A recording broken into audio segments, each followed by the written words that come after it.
महाराष्ट्र में शिवसेना और अभिनेत्री कंगना रनौत का एपिसोड अभी खत्म भी नहीं हुआ है, तब अब शिवसेना, मुंबई पुलिस और पत्रकार अर्नब गोस्वामी आमने सामने आ गए हैं। दरअसल अर्नब भी सुशांत की हत्या के बाद उद्धव सरकार और मुंबई पुलिस पर सवाल उठा रहे थे।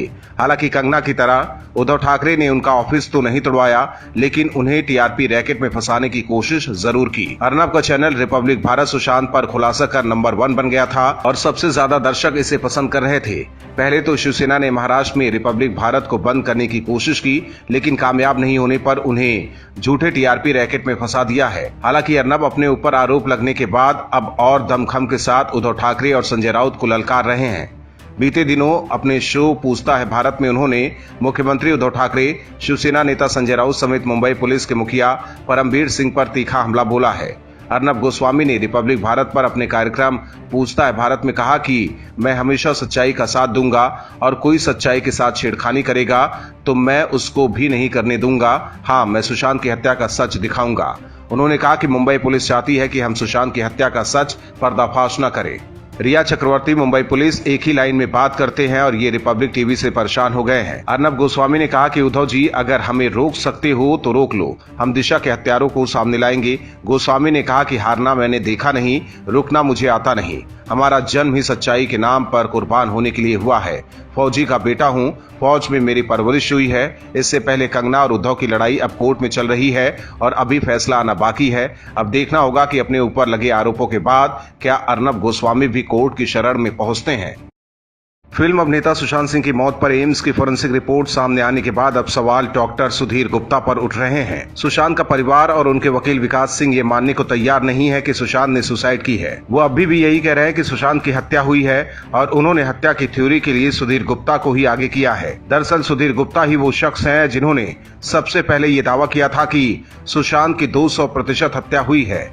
इस बात का खुलासा सुशांत के पारिवारिक वकील विकास सिंह ने किया है। विकास सिंह का कहना है कि अब सुधीर गुप्ता अपने बात से पलट गए हैं। उनके मुताबिक जब हमने सुशांत मामले में एफआईआर दर्ज करवाई तो डॉक्टर गुप्ता ने ही मुझे फोन किया था। मैंने कहा कि मुझे किसी भी मदद में कोई दिलचस्पी नहीं है, मुझे केवल सच्चाई जाननी है। तो मैंने सुशांत की बहन मीतू द्वारा ली गई उनके शव की कुछ तस्वीरें साझा की। 2 तस्वीरें वायरल हो रही थी, एक मॉर्फ थी और दूसरी मीतू ने ली थी। इसीलिए मैंने उन्हें मीतू की तस्वीरें भेजी, जिस पर उन्होंने तुरंत प्रतिक्रिया देते हुए कहा कि अगर ये तस्वीर असली है तो सुशांत की गर्दन पर मौजूद लाइन को देखकर पता लगता है कि उनकी 200% गला दबाकर हत्या की गई है। जब मैंने उनसे पूछा कि क्या उन्हें दूसरी रिपोर्ट्स देखनी चाहिए तो उन्होंने कहा कि अगर ये फोटो असली है तो गला घोटने से ही मौत हुई है। इस तरह का निशान उस कपड़े से नहीं आएगा जिससे उन्होंने कथित फांसी लगाई थी। वकील ने कहा कि मुंबई पुलिस ने मामले में जो कुछ भी किया है उसे सही ठहराने की कोशिश की जा रही है और उसे उसी रास्ते पर ले जाया गया है। उन्होंने कहा कि इसलिए मैंने सीबीआई को कहा है कि गुप्ता की भूमिका की जांच की जानी चाहिए और ये पता लगाना चाहिए कि इन्होंने किससे बात की है और आखिर क्यों अपने बयान बदले हैं। विकास सिंह ने कहा कि वो सुधीर गुप्ता के खिलाफ कोर्ट जाएंगे। दरअसल सुशांत मामले में सुधीर गुप्ता की कथित सुसाइड थ्योरी सामने आने से लोगों ने उनके ऊपर ही सवाल उठाने शुरू कर दिए हैं। महाराष्ट्र में शिवसेना और मुंबई पुलिस ने मिलकर पत्रकार अर्नब गोस्वामी से बदला लेने के लिए टीआरपी घोटाला लेकर आई।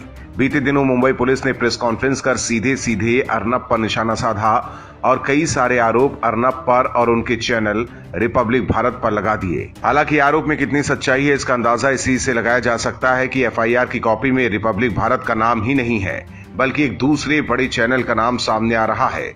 अर्नब के समर्थन में पूरा भारत खड़ा हो गया है और सीधे सीधे ये कहा जा रहा है कि ये सब शिवसेना और उद्धव ठाकरे के शय पर किया जा रहा है। अब इस पर सियासत भी शुरू हो गई है। बीते दिनों बीजेपी और शिवसेना आपस में भिड़ गए। पहले सांसद संजय राउत ने ट्वीट कर असत्यमेव जयते कहा। उसके बाद बीजेपी नेताओं ने कांग्रेस और शिवसेना पर मीडिया को दबाने का आरोप लगा दिया है। मामला यही नहीं थमा है। अर्नब और उनके शो पूछता है भारत से झल्लाए सांसद संजय राउत ने एक और बड़ा आरोप लगाया है। शिवसेना नेता संजय राउत ने टीआरपी घोटाले को 30,000 करोड़ रुपए का बताया है। संजय राउत ने कहा है कि अगर मुंबई पुलिस कमिश्नर खुद प्रेस कॉन्फ्रेंस करके सारी बात कह रहे हैं तो उनके पास जरूर कोई न कोई ठोस सबूत होंगे। संजय राउत ने कहा कि ये टीआरपी का बड़ा घोटाला है।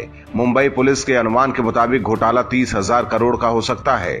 जो चैनल महाराष्ट्र के नेताओं पर छीटाकशी कर रहा था और सत्य की बात कर रहा था, उसके पीछे कितना बड़ा ढोंग है ये सामने आ गया है। मुंबई पुलिस ने पर्दे के पीछे की हकीकत उजागर कर दी है। शिवसेना ने सीधे सीधे अर्नब पर ही निशाना साधा है, जबकि अर्नब साफ कह रहे हैं कि उन्हें फंसाने की कोशिश की जा रही है। उधर मुंबई पुलिस को खुलासे किए 2 दिन हो गए हैं और अभी तक अर्नब से मुंबई पुलिस को पूछताछ करने की हिम्मत भी नहीं हुई। अब सवाल उठ रहे हैं कि क्या मुंबई पुलिस ने उद्धव ठाकरे के दबाव में अर्नब और उनके चैनल पर कार्रवाई की? अगर सही मायनों में अर्नब दोषी हैं तो अभी तक उनसे पूछताछ क्यों नहीं की गई है?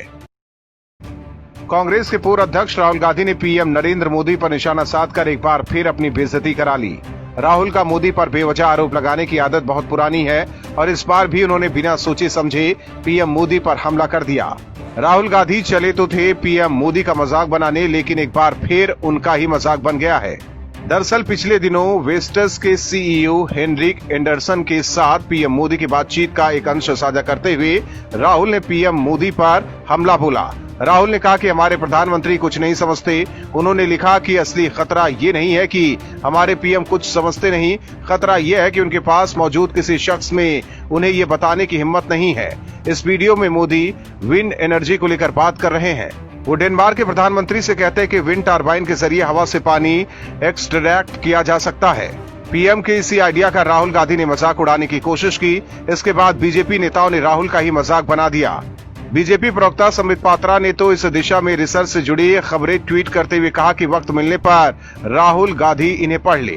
रेल मंत्री पीयूष गोयल ने लिखा कि राहुल गांधी के आसपास मौजूद किसी में ये बताने की हिम्मत नहीं है कि वो नहीं समझते। केंद्रीय मंत्री स्मृति ईरानी ने कहा कि ऐसा लगता है कि कांग्रेस का असली खतरा बढ़ता जा रहा है और किसी में भी युवराज को कुछ और बताने की हिम्मत नहीं है। बीजेपी की आईटी सेल के प्रमुख अमित मालवीय ने कुछ खबरों के लिंक साझा किए जिनमें टरबाइन के जरिए हवा से पानी बनाने की बात कही गई है। मोदी पर हमला कर राहुल गांधी इससे पहले भी घिर चुके हैं। वहीं एक रिसर्च के मुताबिक विंड टरबाइन से रिन्यूएबल एनर्जी बनाई जाती है। CNN की एक रिपोर्ट में फ्रेंच कंपनी के हवाले से दावा किया गया कि उसकी बनाई टरबाइन अर्ध हवा से पानी बना सकती है। अबू धाबी के रेगिस्तान में इसका टेस्ट भी हुआ था।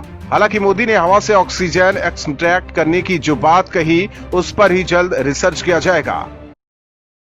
महाराष्ट्र में शिवसेना, कांग्रेस और एनसीपी की सरकार है और सरकार में होने का फायदा एनसीपी को मिलने लगा है। बरसों से लगे एनसीपी नेताओं के ऊपर भ्रष्टाचार के दाग अब धुल रहे हैं और इसी कड़ी में महाराष्ट्र के उप मुख्यमंत्री अजीत पवार को 25,000 करोड़ के सहकारी बैंक घोटाले में बड़ी राहत मिल गई है। जानकारी के मुताबिक सबूत के अभाव में पवार को क्लीन चिट दे दी गई है। मामले में अजीत पवार समेत 69 लोगों के खिलाफ मामला दर्ज किया गया था। इकोनॉमिक ऑफेंस विंग ने कोर्ट में क्लोजर रिपोर्ट दाखिल कर दी है, जिसमें कहा गया कि अजीत पवार पर लगे आरोप बेबुनियाद हैं। दरअसल पूरा मामला यह है कि मुंबई पुलिस ने महाराष्ट्र राज्य सहकारी बैंक घोटाला मामले में बम्बई हाई कोर्ट के निर्देशों पर अगस्त 2019 को एनसीपी के वरिष्ठ नेता अजीत पवार समेत 69 लोगों के खिलाफ मामला दर्ज किया था। एनसीपी प्रमुख शरद पवार के भतीजे अजीत पवार 10 नवंबर 2010 से 26 सितंबर 2014 तक उप मुख्यमंत्री रहे थे।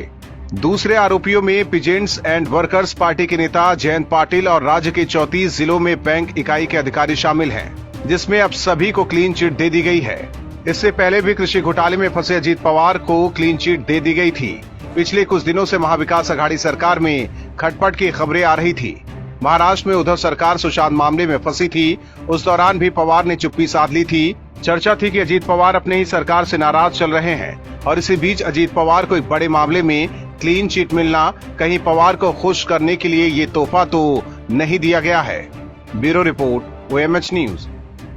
और भी वीडियोस देखने के लिए चैनल को सब्सक्राइब करें और बेल आइकन को दबाएं।